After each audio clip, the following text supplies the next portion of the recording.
सावथुनाव जेरैबायदि रल लायो मोगथाङावबो बेबायदिनो बिलेन थाख्लाया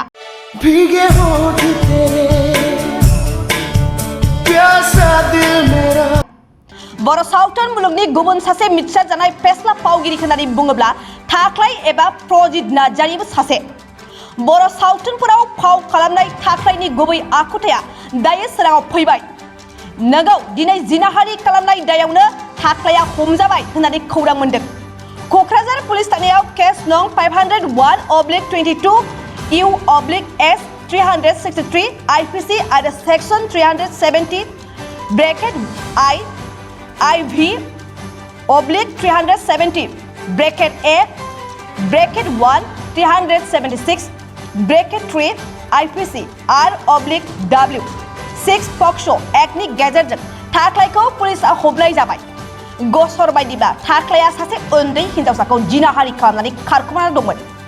नाथाय जोबथायाव बर' सावथुन मुलुगनि बिलेन थाख्लाया जोबथेसालिनि आलासि जालांबाय मख'नो गोनांदि बर' सावथुन मुलुगनि गेजेरजों बर' समाजखौ सोलायनाय आरो फोसाबनो ओंखारनाय फावगिरिया गावनो समाज बेरेखा हाबायाव लोब्बा थानायनि अजराव सोराङाव फैबाय थारैनो जौगाफुनाय जोंनि बर' सावथुन मुलुगनि फावगिरिफोरनि बेबायदि समाज बेरेखा जाथायफोरखौ सम सम नुनो मोनगासिनो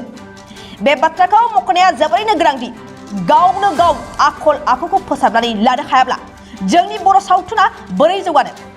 मानोना सावथुनावल' मोजां मोजां बाथ्रा बुंनाय आखल आखु दिन्थिब्लानो जानाय नङा सावथुननि गेजेरजों समाज फोसाबनो ओंखारनाया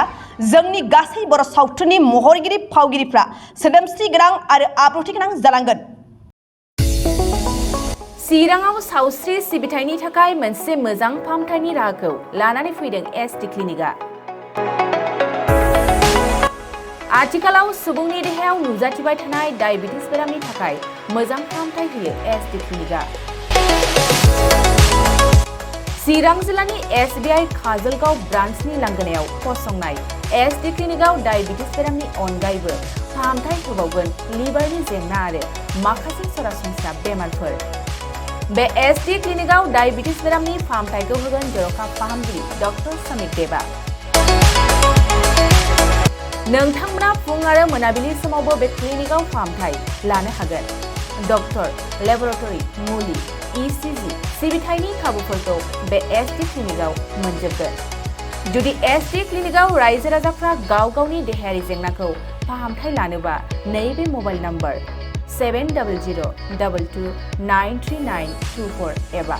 9954687226 आव थोंजों मुं थिसननो हागोन